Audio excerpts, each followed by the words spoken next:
We're spending this much money on the military because Washington is really corrupt. That's the voice of Matt Duss, Foreign Policy Advisor for Senator Bernie Sanders. He's today's guest on Press the Button, a Plowshares Fund podcast dedicated to nuclear policy and national security. And now, here are your co-hosts, Tom Collina and Michelle Dover. Thanks, Lauren, and welcome back to Press the Button. Hey, Michelle, great to see you as usual. How was your weekend? Oh, great to see you, Tom. My weekend was great. My family was in town. My partner's family was also in town, so we were exploring Alexandria, Virginia.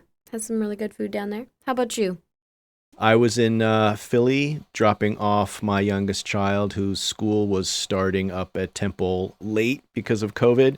It was a good, if cold, chilly trip to Philadelphia. And the Bulletin, you were going to say something about the Bulletin clock from last week. Yes, I was going to bring that up. As listeners might remember, Thursday last week, the Bulletin of Atomic Scientists decided to set the Doomsday clock once again at 100 seconds to midnight. And if you listen to the show, you know Tom and I took a bet, and I predicted that it would stay at 100 seconds. And Tom said it would be pushed back to 2 minutes. And frankly, I'd rather be living in Tom's world right now. As usual, Michelle, you were right. The clock stays for the third year in a row at 100 seconds to midnight. I always forget that the clock now covers things other than just nuclear policy, climate policy, cyber policy, information warfare, pandemics, all the rest. And so there's many, many things for them to consider. So yes, 100 seconds to midnight, but we will hear more about exactly how the Bulletin chooses the time for the clock later in the show. So stay tuned. And just a few tidbits on the nuclear news updates. No good news coming out of Ukraine and the Russian conflict there. NATO is sending reinforcements to its Eastern European members. The United States is ordering the departure of family members of staff from the embassy and in Amos sign. And President Biden is considering deploying up to 5,000 U.S. troops as well as warships and aircraft to NATO in the Baltics and Eastern Europe, but pointedly not into Ukraine, where the United States, and I think correctly, is making every effort not to create a direct conflict between the United States and Russia. But of course, all of this, could be the sign that Russia is looking for, the excuse that Russia is looking for to start an invasion. So even as NATO kind of builds up its forces, Russia could interpret that, if they choose to, as a sign of aggression. And looking at Vienna, the Iran talks continue with some signs of progress, but the clock is still ticking, and we're still looking at a mid-February U.S.-imposed deadline for the talks to conclude. So we'll be continuing to watch that very important story. And today on Early Warning, Tom will be sitting down with Sharon Squassoni, a research professor at George Washington University and co-chair of the Science and Security Board at the Bulletin of the Atomic Scientists, as he mentioned, to discuss the Doomsday clock and why it stayed at 100 seconds to midnight. And then I sit down with Matt Duss. He's the foreign policy advisor to Senator Bernie Sanders of Vermont. We will look at President Biden's foreign policy 1 year in and discuss U.S. military policy, the withdrawal from Afghanistan, U.S. military spending, China, the U.S., Russia, Ukraine situation, and nuclear talks with Iran, and more. It's a great interview looking at where Biden is in foreign policy, so please stay with us. And I must say, it could not come at a more timely moment given everything going on, so you all are going to want to listen. And if you like what you hear, remember to hit subscribe and leave us a rating. Your feedback helps us improve the show. And with that, let's get into today's episode. The clock is ticking. And now, early warning, early warning, early warning, early warning. A 7-minute synopsis of this week's nuclear news.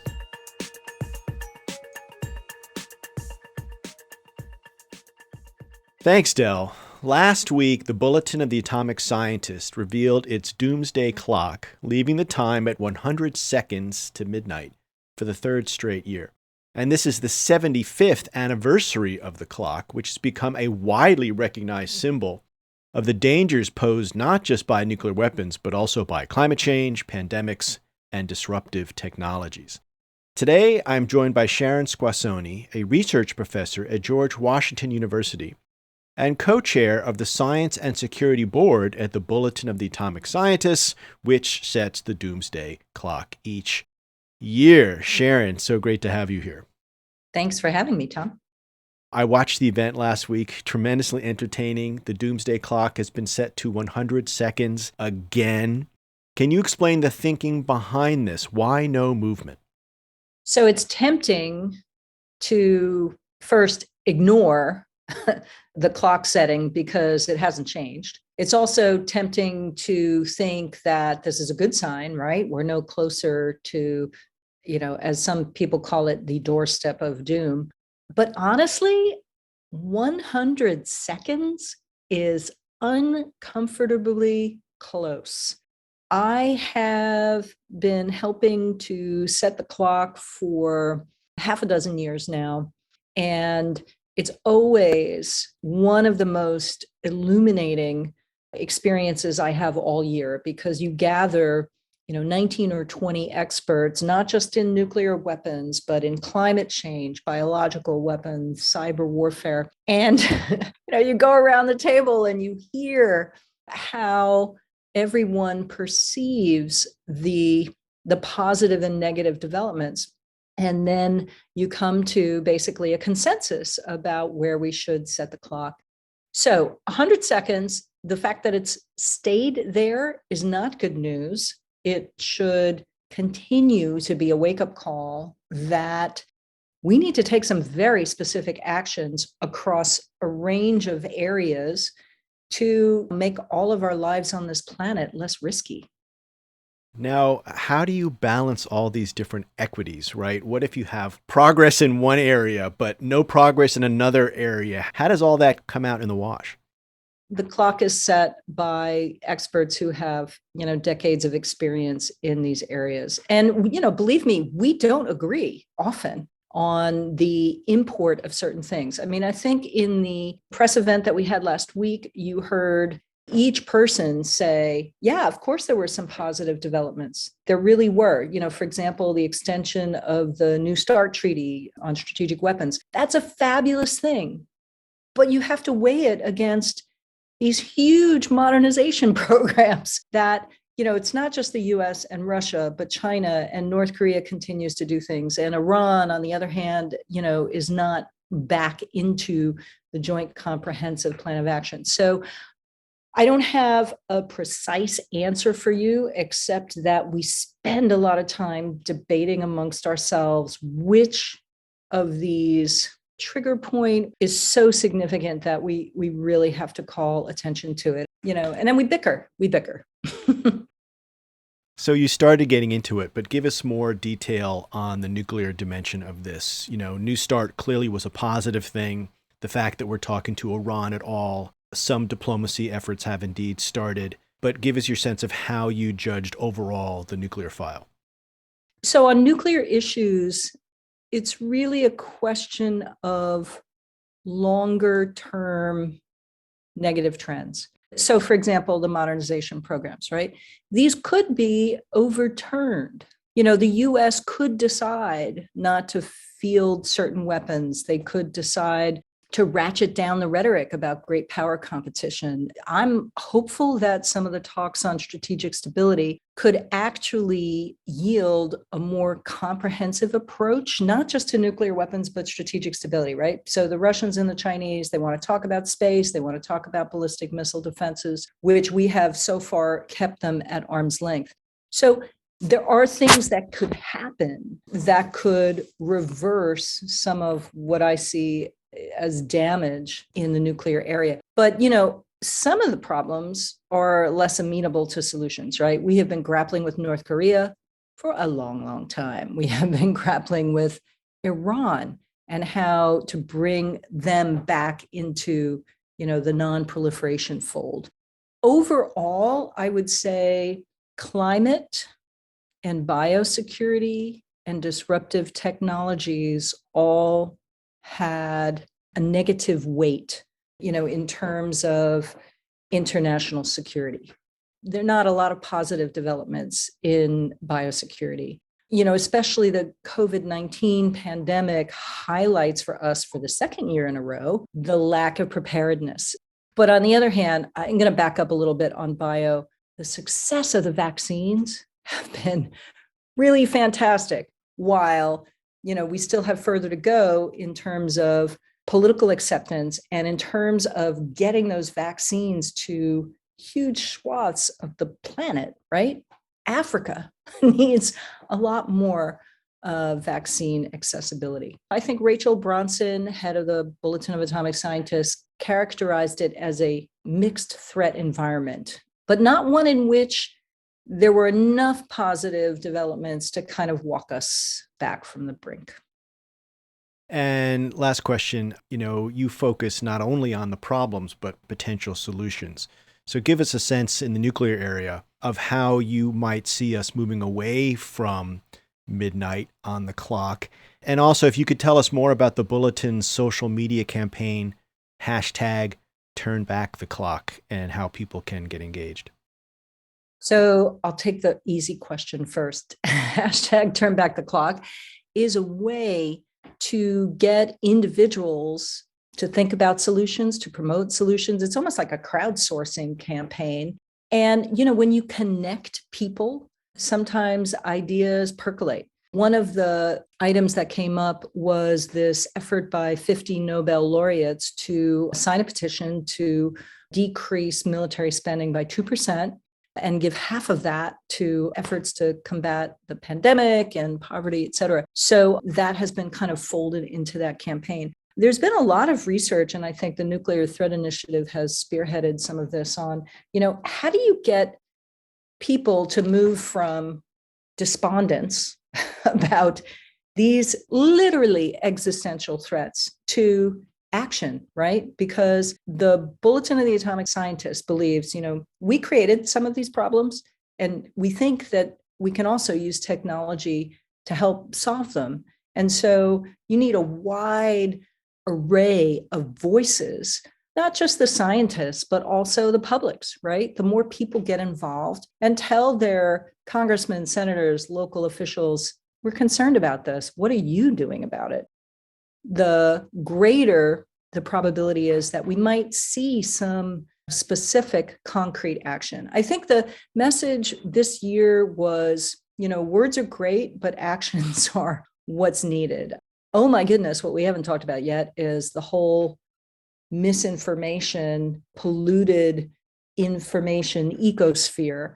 I think Hank Green, who spoke at our press event, said, it's not nuclear weapons that are the big game changer. It's communications technology. It's the fact that you and I can be sitting here recording this, and this message will hopefully go out to thousands upon thousands of people, right? It's really, really powerful. It's really hard to get your hands around this gargantuan task that we don't quite know which direction we're going in yet on communications technology, I would say. In terms of very specific things on nuclear, we've called out a no first use policy. Not that the US should just get out there and do it, right? We need to talk to allies. We need to get Russia and China on board. We need to get North Korea to commit to some way to codify its nuclear test moratorium, which now it seems like it's walking back from, and a test moratorium on its testing of long-range missiles. We need to take a good hard look at our defense budget and see where we can cut the more destabilizing modernization programs like the long-range standoff cruise missile. So there are some quite specific things we need to do. The question that didn't come up in our press interview was, what's happening with Ukraine and Russia? And why is Russia rattling its nuclear saber? We have, to one degree or another, kind of incorporated that tension into the clock setting.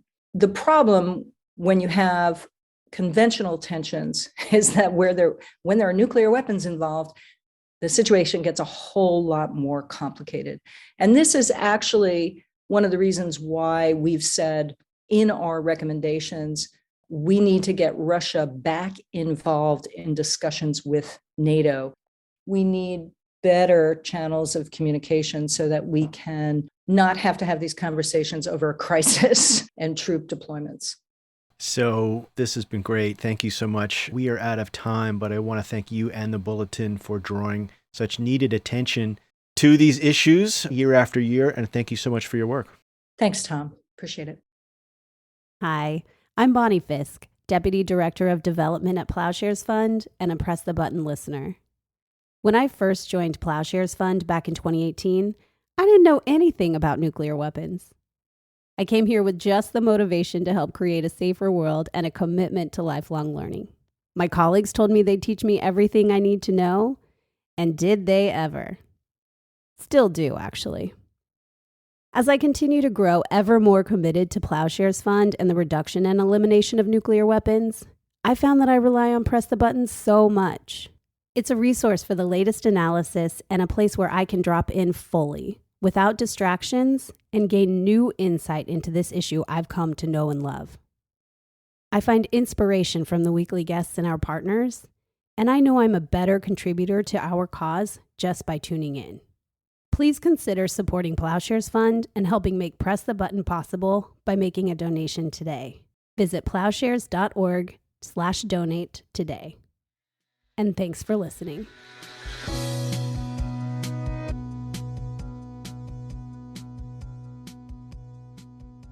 The Biden administration has now been in office for about a year, and today we will take stock of President Biden's foreign and security policies since taking office.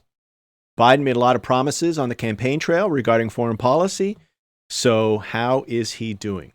We will look at 5 key areas: Afghanistan, China, defense spending, Russia, and Iran. And to help us take this tour of the Biden administration's first year, we are joined by Matt Duss, the foreign policy advisor to Senator Bernie Sanders of Vermont. Matt, it is great to have you here. Great to be here. Thank you, Tom. So a lot has happened, or a lot did happen in 2021. Lots to talk about, but let's start with probably the biggest foreign policy issue that President Biden took on last year, which was the withdrawal of U.S. troops from Afghanistan. You know, as we both know, this was a major policy shift after 20 years of war across 4 presidents. Biden was able to achieve the goal, but the exit, as we know, was fraught with problems. What are your thoughts about President Biden and how he handled Afghanistan? Yeah, so first, before we start, I'm just going to do a little disclaimer here on how I'm here to speak in my personal capacity and not speaking for Senator Sanders or his office. But yeah, Afghanistan, I think this was a courageous decision to withdraw. It's a decision, we know why, seeing the reaction of Washington to the way that went down, that previous administrations were not brave enough to make. I mean, Trump talked a good game about ending endless wars, about getting out of Afghanistan, but even he blinked. The Biden administration deserves a lot of credit for making that decision, for following through on that commitment that he had previously made and doing it. Now, no one can deny that the images that we saw as the withdrawal happened in August were painful. No one should diminish the human cost of what we saw.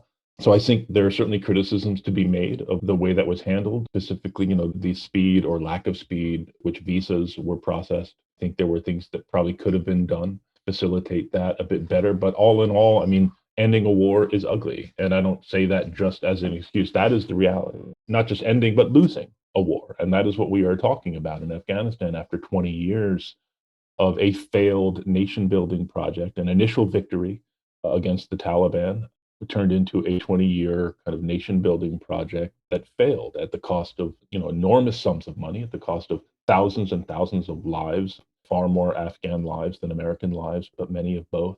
I think we need to recognize that even though there was a big mess in Kabul as people tried to get out, the Biden administration actually helped execute an enormously successful airlift over the course of those weeks. They got a lot of people out there, but still, I mean, you can't argue with those indelible images, like of Afghans clinging to the landing gear of planes just trying to get out. I'm someone who, has kind of cast a side eye at the sort of imperialist aspirations or the romantic imperialism of the Washington foreign policy establishment for the long time, even though people don't call it imperialism. But I think it's just undeniable when you see the way that the Washington establishment rose up in fury at the images and the idea of the United States pulling out of this war at long last, a war which they had essentially tuned out for the previous 10 years. The amount of time that was spent covering Afghanistan in the previous 10 years to the withdrawal compared to the amount of energy that was put into criticizing the Biden administration for finally withdrawing the US from it and in those weeks in Afghanistan is just astonishing. And I think we saw, there's no longer any doubt how deeply kind of emotionally and professionally and intellectually and sort of religiously invested so much of the Washington establishment, and not just the foreign policy establishment, but our media elite, our political elite, is in this project of empire, and how they can be expected to respond when a president steps incorrectly in their view. And unfortunately, I think that is going to deter probably future courageous, necessary decisions, both by this president and by future presidents. And that is a real problem if we want to fashion a new and better way for the United States to be in the world. I think one of the lessons we've learned again from this experience is it's much easier to start a war than to end one. What other lessons would you draw from this experience? They could have done a better job in just getting out there more aggressively and explaining, what they were doing and how and when. It's not an excuse to say this was a complicated process. And there are preparations they could have taken both publicly and private that would have signaled things both to the Afghans and to the Taliban that probably would not have worked out well.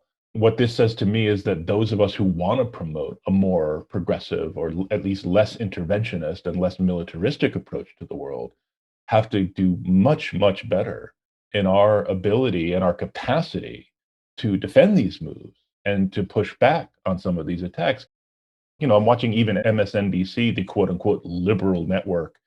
And how many times do I need to hear from David Petraeus and all these other officers and all these other advisors who have been part of this, frankly, failed project, brought on as authoritative voices to criticize the Biden administration for pulling out of it? It just made so starkly clear how much more work we have to do to help shape the discussion and the debate and the discourse around foreign policy. The last thing I'll say here about Afghanistan, even look now, we're starting to see a bit more coverage, about the huge looming catastrophe, humanitarian catastrophe in Afghanistan.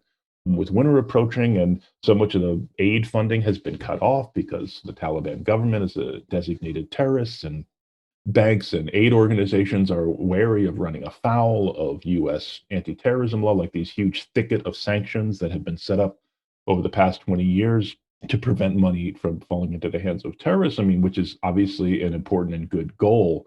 But we see the effect on this is not really hurting the Taliban. The Taliban are going to get money through various ways. It's the people of Afghanistan who are suffering by not being able to access their own money because some of these funds are frozen. And you compare the coverage given to the withdrawal to the vanishingly little coverage that's being given to this catastrophe. It just kind of gives the lie to the claim that, we're just concerned about Afghan civilians. They're about to starve. And the United States could unfreeze these funds and make them available as they should. And the amount of coverage being given to that versus the withdrawal in August, I think just tells us a lot about what the real priorities and concerns here are. It's not with Afghan civilians. Now, shifting topics here because we're on our world tour. Military spending. Despite ending the war in Afghanistan, Congress passed a $770 billion defense budget for 2022, more than we spent during the Vietnam and Korean wars, and $25 billion more that Biden even asked for. In your view, why are we spending so much on the military, and is this the right place to spend that money? We're spending this much money on the military because Washington is really corrupt. And it's, I don't want to, it's more complex than that, but in some ways it's not. These are multi-billion-dollar defense contractors who are very well connected in various levels of our political system. They fund a lot of campaigns. They lobby effectively. There are some ways in which, these different weapon systems support jobs. Let's recognize that. But the amount of money we spend and continue to spend and raise year after year after year, compared to the next 10, it's more than the next 10. I forget what the actual statistic is now. Next 10 countries combined, most of whom are our allies. There's just no justification for it.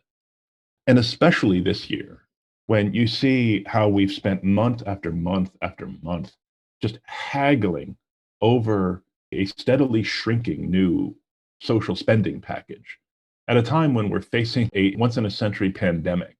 How hard it is to pass that while at the same time nearly $800 billion in money for weapons and defense just kind of moves on through with very, very little debate. It is really maddening, and it's a sign of our completely skewed priorities, and it's a sign of who gets a hearing in Washington and who gets their needs seen to. And it's not the vast majority of the American people, and that's part of what we need to change.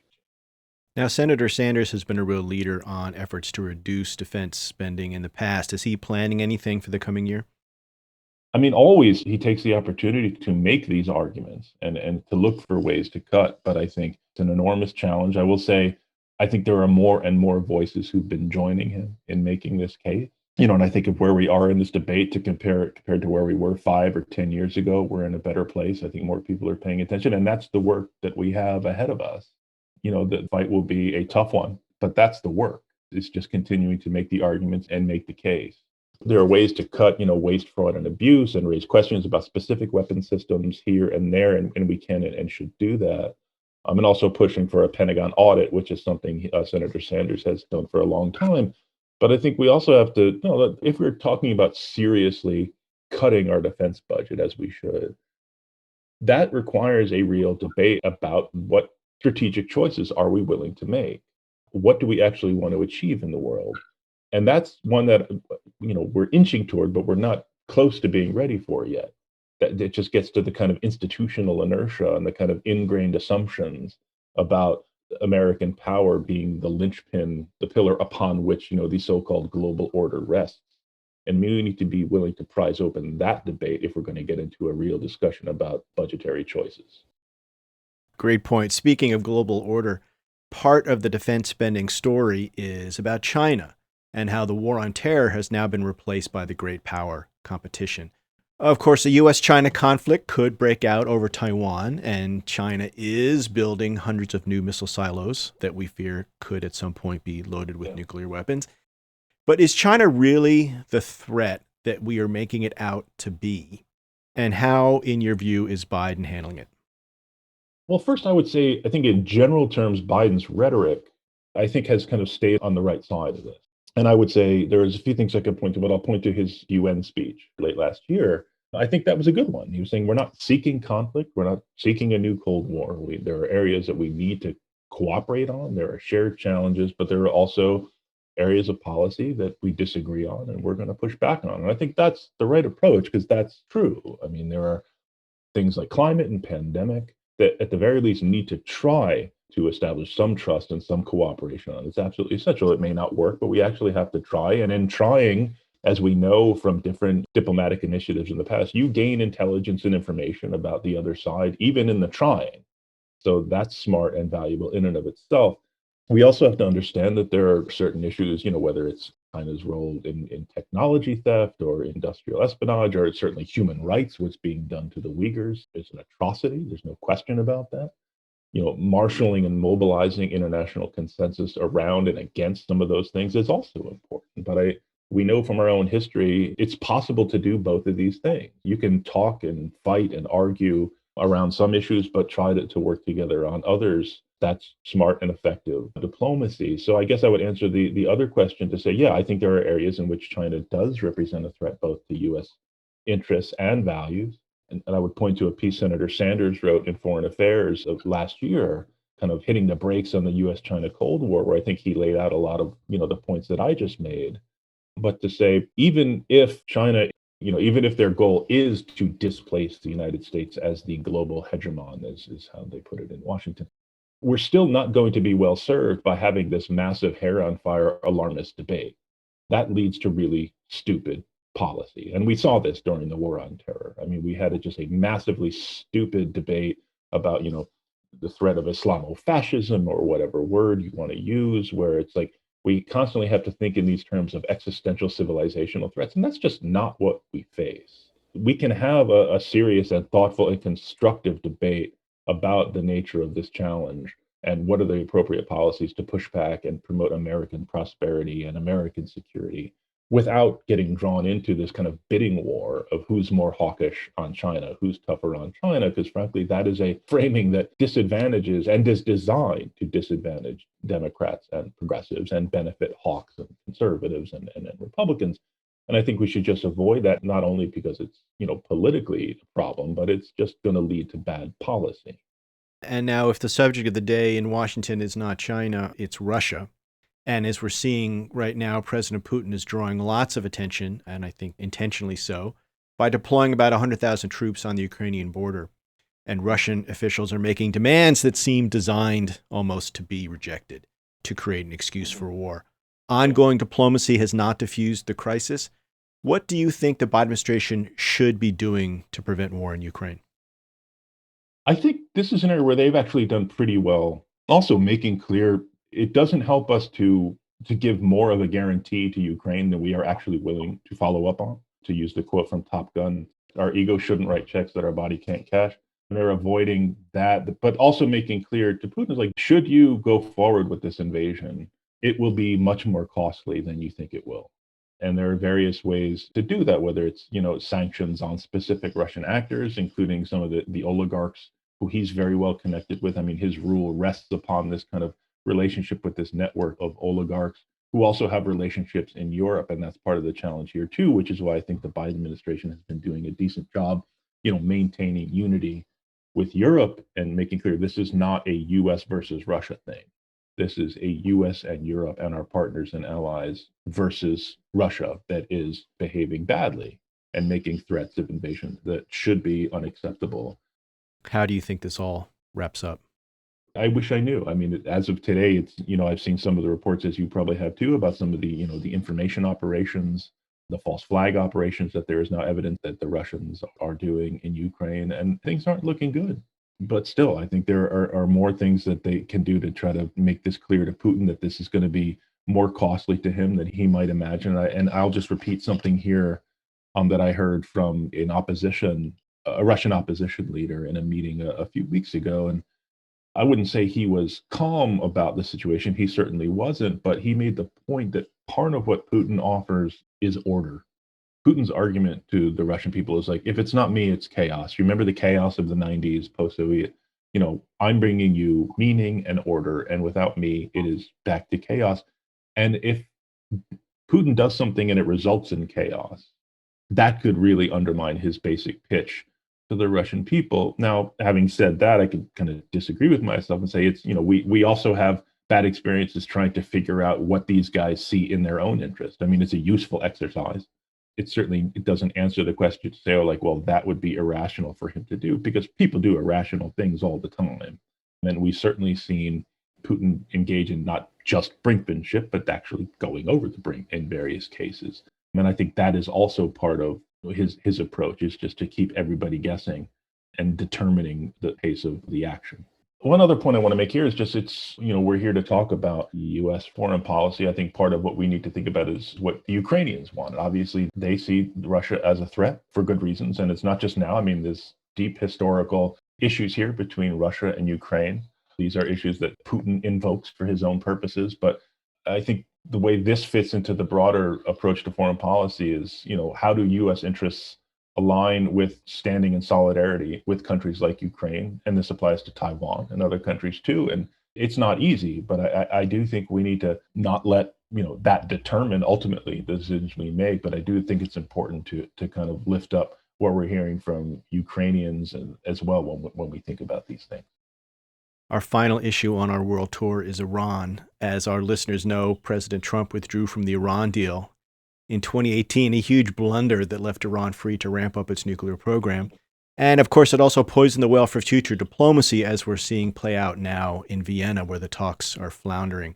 What do you think about the Biden administration's effort to revive the deal, and where do you see that going? Yeah, I think they made a big mistake in slow walking this. And, I will say that I don't want to speak for them, but I think there's an understanding of that at this point. I think their general approach was, well, we're going to try to bring some hawkish voices along and don't want to seem too eager for the deal. And as I see it, that kind of affirmed a lot of Iran's worst suspicions about the United States and about this president. And I think it just made things harder. I think they should have moved much, much more quickly to rejoin the deal.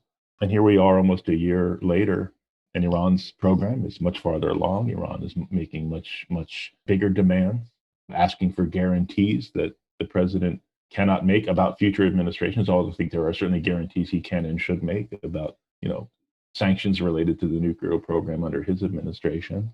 He certainly has an effective team in place. I think Rob Malley was absolutely the best choice as special envoy. But I think, Rob, even in the best case scenario, post January 20 of last year, faced just, a real problem. I mean, let's understand, it wasn't just that Trump pulled out of the deal, is that Trump and the team around him and the kind of, the anti-Iran hawks in Washington were quite open about their goal of preventing future diplomacy. This whole argument about wanting a better deal is a bunch of bullshit, okay? We all know this. I mean, these folks don't want a better deal. They just don't want deals with Iran. And I think we need to call that out because it's patently obvious. And some of the, the ways in which they recategorized nuclear sanctions as quote unquote terrorism sanctions or human rights sanctions or whatever, they were quite open about their strategy of not just piling these new sanctions on to kind of pressure Iran and crush Iran's economy, but also as a way of, making it more politically difficult for a future duly elected United States president from actually pursuing diplomacy. And I think, unfortunately, even though, the policy of maximum pressure failed to achieve its stated goals, it's unfortunately proven fairly successful in achieving its actual goal, which is to prevent real effective diplomacy between the United States and Iran. And where do you see this situation going if the talks collapse? If they collapse, I think, we'll be kind of in this limbo where Iran will effectively be a nuclear weapons capable state. I'm skeptical that Iran would go the step of actually obtaining a weapon for the reasons you all know. But still, the question would be then what steps would the United States take or its partners take, particularly Israel, in a situation like that? And would those steps kind of escalate to a situation where the United States was under greater pressure to intervene militarily, which I think we all recognize would be another disaster? So in the absence of a deal, I think, we'll be looking at Iran on the threshold. And we'll just, we'll look for ways to continue to pressure them, but keep the door to diplomacy open. But we'd be kind of stuck in that limbo. And I don't want to use the comparison to North Korea, but imagine North Korea had not gone the step of making the weapons and, and building the missiles and all that, but just staying on the threshold. It's not a preferable option by any means, but I can see much less preferable options. Last question. If you put this all together, how would you rate Biden's first year, and what should the White House be looking at for 2022? I want to first recognize, I'm going to grade him generously, right? Maybe more generously than I should, just to recognize, any president comes in and they have to deal with problems from the previous administration, but let's recognize this was a uniquely tough situation, given just the kind of insanity of the Trump administration generally, but like the kind of massive evisceration of the diplomatic corps, not to mention the mess of the actual policy. And the steps that were taken by the people who were inside to kind of salt the earth, as not only on Iran policy, but on a range of other policies to prevent any kind of turn back to anything resembling a kind of consensus, or at least a defensible under international law approach. But still, I think there are certainly more things that they could have and should have done. I mean, let me tick off a few good things. I would say things that we don't generally talk about as foreign policy issues, like the support for the global minimum corporate tax. I mean, that's a huge deal. I think that's a sign of, recognizing the role that global economic inequality plays in driving a lot of these conflicts and driving a lot of these trends like rising authoritarianism and stuff like that. That's a huge deal. There are more things that we can do. Senator Sanders, in his piece on China, proposed a global minimum wage, which I think would be another step we could take to address that. I think what they did a few months ago in designating some of these surveillance tech companies, including NSO Group in Israel, for the role that they've played in empowering authoritarian repressive regimes to monitor and surveil democratic activists, was also a very brave and important step in terms of promoting democracy and fighting corruption. I think their announcement of supporting the TRIPS waiver for global vaccines, which is basically a temporary suspension of IP, of intellectual patents for vaccine technology to deal with COVID, globally was important. But again, this is where we get into some of my criticism, is that we saw that announcement in May, and it was a huge deal. This was certainly a priority of my boss, Senator Sanders, and others, and activists in the global South who have been calling for this for a very long time. But we have seen virtually no movement on that since May. That's really unacceptable, because, I mean, getting the global population vaccinated as quickly and as comprehensively as possible is the number one security issue for the United States. Number one. I mean, climate is right up there, but as of right now, what is most urgent, what is going to let us kind of get back to some semblance of normal, or maybe just the new normal that's more normal than what we're living through right now, it's getting these vaccines into people's arms. And part of doing that is not just donating vaccines. You know, they've been doing that. There's been a lot of donations that they've done, but that's just not going to do the job.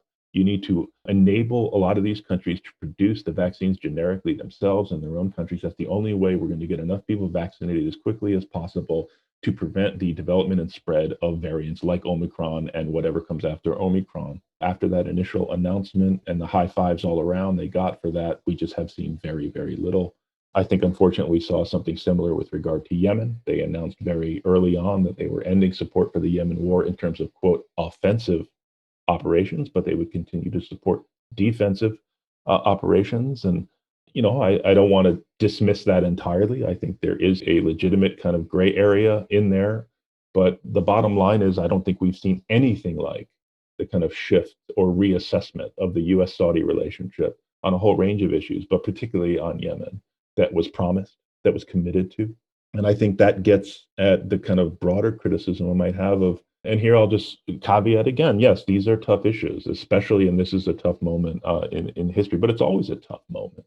And there's always going to be something.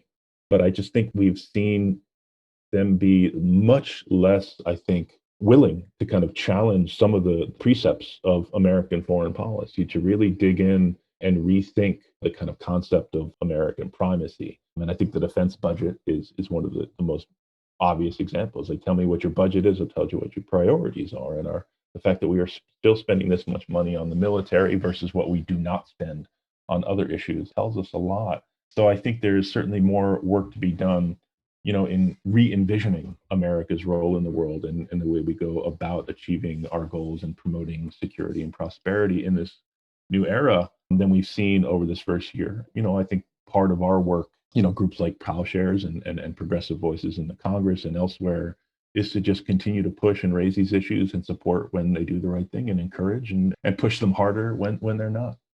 Matt, great place to end it. We're going to have to wrap it here. I could be talking about these issues with you all day, but unfortunately, we've got to go. So thank you so much. Really appreciate your time, and have a great day. It's my pleasure. Thanks, Tom.